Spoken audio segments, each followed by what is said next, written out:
is good, everybody? What is good, yo? So, Tokyo Ghoul, why are you killing everybody there, buddy? Holy crap. Tokyo Ghoul uh, I don't think there's going to be necessarily a stopping point for this show. This show is just going at like 1,000 miles per hour, and it's absolutely nuts. I don't think there's many animes that you could probably go back into and watch that actually have such like a delivery like this. This feels super unique in its own weird Tokyo Ghoul way, and I'm pretty sure a lot of people, like the manga readers are pretty upset probably with this episode. Feels like we hopped in. Feels like we hopped in a fight way, way, way, way quicker than I was expecting. Uh, right after learning so much about, certain characters and, we getting people finally situated and happy. The next thing you know, boom, we're already gone into something else, So it's crazy to me to think that we're going to continue this speed probably, or maybe even go faster. Um, this week's episode had quite a few like cameos by the main new villains that are really kind of just pushing forward this era. Um, yeah, keeping the CCG on their toes and keeping them pretty much exposed, in the sense of they thought, they were doing what was best, but come to find out, they could be easily doing something much more dumb than they actually expected, and we see how dumb they can be when, first of all, let's say we learn about our enemies' plans. We learn that the enemies are using humans, they're going overboard, they're doing anything they can to beat us. So, what do? We somehow see our leader fighting, um, we see him fighting a straight up group of people. Not only was he fighting, like we were all fighting a group of people that were wearing clown masks, they were all human, okay? Um, and the ones that we did watch jump off a bridge at like towards the end after they capture, or like not even capture, after they like slaughtered a whole bunch of humans. Um, we then go to see that they really, like the boss anyway, doesn't really get it. I mean, if the CCG was going to be in trouble for what they did, right? And they then go to do the same thing that got them in trouble, why is it that no one's, actually showing any type of like, hey, we probably shouldn't be doing that, maybe if we do the opposite, it might end up better for us, or anything like that. But it really didn't seem to come, like, none of that came to mind that, hey, some of these people were humans that we were killing in those clown costumes. And now here we are watching you straight up body them, in front of like every unit, So it's like, what didn't you guys learn from this? That some of those people could literally be humans. I mean, I'm hoping that the the people who were there were smart enough to actually check it, like see if that was the case, if there were actual ghouls in there, because from what we know, they could have been humans and they could still feel satisfied while killing them. Unlike Juzo, who, you know, he kind of doesn't feel satisfied killing anybody unless it's going to be the person that probably took out, whoever hurt the main guy, which I don't see him fighting the real one-eyed ghoul or One Eye Owl for quite a bit of time. One thing too that was really interesting to me is when we saw when we see these characters like going at it and stuff like that, we uh we got this weird instance of seeing one of the people who were supposed to be like a one-eyed ghoul. He turned into a two-eyed. Once he had a frame eye. Once he started framing out, which didn't seem like a big deal until I remembered that, that is something that, in regards of, all this stuff popping off, that was one of the bigger things that caught my attention throughout all of the stuff that's going out is when one of the people that have had this frame embedded in them when they're not, necessarily 100% ghouls already, somehow they're,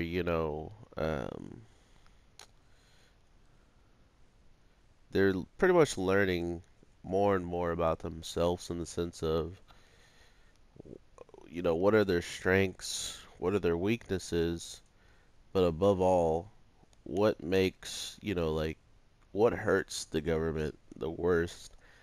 And to hurt the government the worst over and over is to literally just incorporate some type of messed up way of, just keep messing with their morale.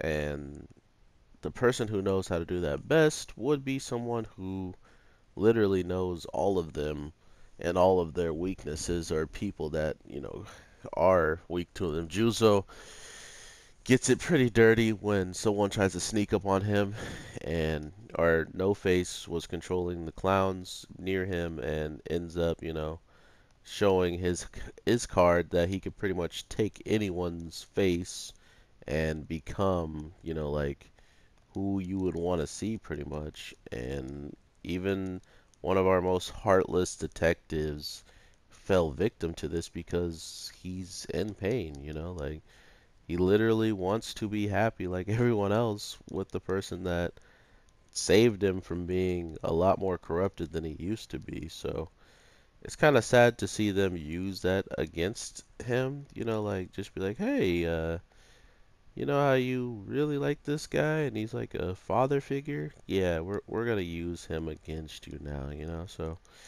that was pretty rough to see. I mean, of course, our boy coming out on top like usual, including thanks to his friends that show up and actually assist this time around. So it's good to know that he's kind of in safe hands. Like he's not going to maybe die by some Juzo that is might not die by some dumb stuff.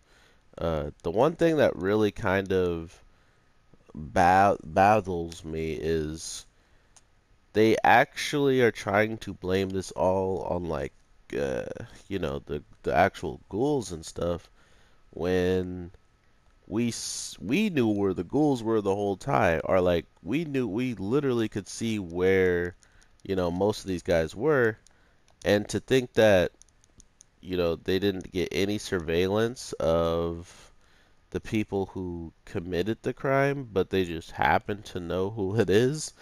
Like all these things don't sound suspicious to people, but just by talking about them, they should sound pretty suspicious, But hey, that's just how they let these things, simmer and get hot and tense, So I can understand why they're hiding some key factors throughout this show to make it a lot more interesting and keep a lot more people on their toes and whatnot. But at the same time, you got to take it all with a grain of salt and know that there could be a lot more information that was left out, and because of that, it also could mess up a little bit of the translation of what this episode was supposed to truly mean. But at the same time, I really enjoyed it, regardless of if they messed up or if they went so fast that some things were left out. Um, the main thing I really want to know about too is our new Kamiki that was freaking born out of all of this madness. Um, it seems like one of our main people that were kind of in love with his senpai, I guess, or it sounds I don't know if it's a he or a she now, you know. So it doesn't really matter, but still, it's like we gone from knowing what this guy was to maybe not knowing at all. um, but at the same time, there is so much going on and so much going into this.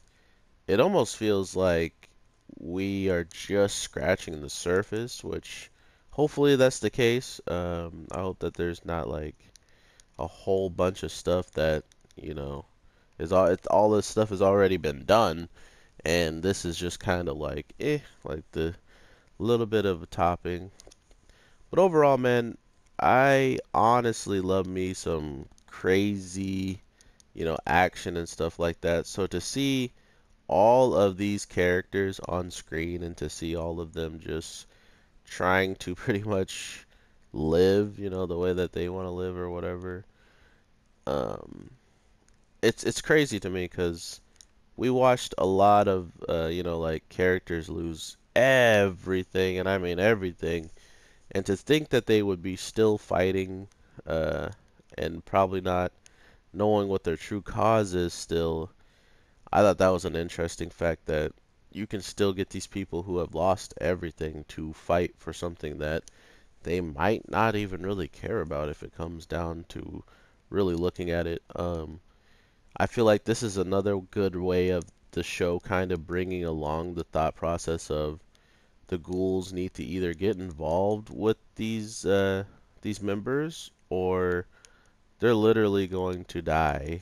In the sense of all the CCG is going to get wiped out because they are just too oblivious of what could be possible amongst their own ranks. I mean, seeing how they literally wanted to become somewhat part ghoul, and not to mention they've been using the ghouls' body parts as weapons since the show's ever started, So if they're willing to do all that stuff to ghouls and pretty much submit, like they need the ghoul. Like if it wasn't for the ghouls, they wouldn't be strong. But if it wasn't for the ghouls at all, they wouldn't be an organization. They wouldn't have a reason to be fighting anyway. So it's a weird situation that this show has pretty much created. But at the same time, um, I think it's even doper that we could be seeing, you know, the final change of this whole entire future for this place in the sense of they could actually figure this out. Like the ghouls, seeing how there was ghouls amongst the others, like there was straight up ghouls, one, two, three, four. There were straight up ghouls amongst, the people that were fighting the ghouls. What's stopping you from getting a little bit of help from some real ones that are trying to take those people out regardless, and then, going your own separate ways or making a pack that, we humans commit suicide a lot. And that used to be how one of the whole entire wards stayed okay, like they stayed afloat. And to think that they couldn't go back to that or that they couldn't, find some people on death row and stuff like that to offer to ghouls. Like you go on death row, you're dying, you're getting eaten, you know? Like simple as that or something. But they're making it seem like it's this huge difficult procedure to work with these ghouls that they've already pretty much stolen everything from them. They fight the ghouls in the sense of to kill, to eradicate them, like as if they were some type of pest. And to see the ghouls absolutely having no part in this, but still being the front line, seemingly the reason why they want everything to go the way they, like to to defeat those guys, that's how the show needs to end in the SCG's eyes, you know? So it's really funny to me to see these guys completely running around with their tails, or, chasing their own tails, not knowing that their tail is the true enemy that they are looking for all along. So I think we're in for quite a show, seeing how uh, everybody who hates Tokyo Ghoul has already like either dropped it or they're watching it, calling it a meme, you know? So that makes it a lot easier for me to be honest and tell you exactly how I feel about it, because either they're going to use what I'm saying to, oh yeah, there's people out there that like this and that's why this show is even more trash and stuff like that, or they're just going to talk trash regardless because it's not like how they saw it in the manga, and that therefore it can't be good if it wasn't in the manga. So make sure you take everything with what everybody says with a grain of salt, even what I say, because even what I say is just my own opinion. I mean, you could go and watch the same thing that I did and not feel the way I did. I mean, I got to see um, the girl who literally never really shows off any of her powers literally go in this week's episode, and seemingly she has a freaking stand from JoJo, like a stand Kamui or Quinke, like JoJo, where it just has a whole bunch of fists punching, and then the fists get bigger, and she could change it up, like all these different things. They were so dope, but at the same time, um, there's always going to be a reason why somebody dislikes it or somebody doesn't think it could have been it wasn't as good as it should have been. All these different things are always going to happen with these types of series, including with a series that is definitely more popular manga-wise than it is anime. So regardless of what you see, regardless of how you feel, people are always going to feel another way, and you can't change that unless you come up with some really good points and some really good, standing points to make people be like, oh wow, I can see where you're coming from. And even that won't be enough because it'll be like, well, I see where you're coming from, but I still hate the show, and that's fine because we who like the show get to watch it. Getting to see the clowns, getting to see all like the one-eyed kings, real like troops and stuff, absolutely dope. I don't really know if they're going to be able to, um, get all of this done like quickly, but at the same time, this season is only 12 episodes, so if it is as bad as people think it is, that means Tokyo Ghoul is probably, or Tokyo Ghoul Re is probably ending right here and now. So, um, as in whatever these 12 episodes are, they're probably going to end it. It's going to be end all be all. You know what I mean? If it's as bad as people are saying it is, because in my opinion, if you have so much of a show that, you know, there's all these different fights, there's all these different things that happen in the show, and you have all that information, and you choose still not to use it, and you choose to end the show and as fast as possible, or to end it on the note that you think is right, that isn't right towards the main creator unless he also says it's okay. So we're really looking at a weird spot of anime where either the creator is like, okay, yeah, do all this, or he's like, I never said that this should happen, which the only way we could know that is if he comes out and says it, or if he's already said that, hey, this is how I envision the anime, and this is how I want it to play out, or, something crazy like that. But that doesn't seem to be the case from what I can tell, so I guess we'll just have to wait and see how this all plays out, if there is going to be another season and people are going to hate that, and if there's just no way of really making the manga readers happy.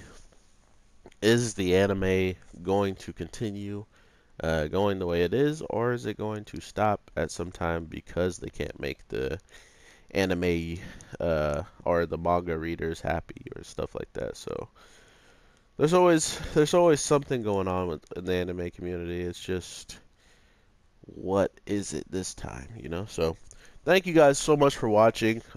This episode was ridiculously just action packed. It had so much going on for it that I enjoyed watching the chaotic, outcome of seeing all these characters just going at it and stuff like that. So it wasn't bad for me as much as it is probably bad for others, but at the same time, we're going to be getting more episodes, so I'm going to try to enjoy it any way possible without trying to just see everything negative about the show.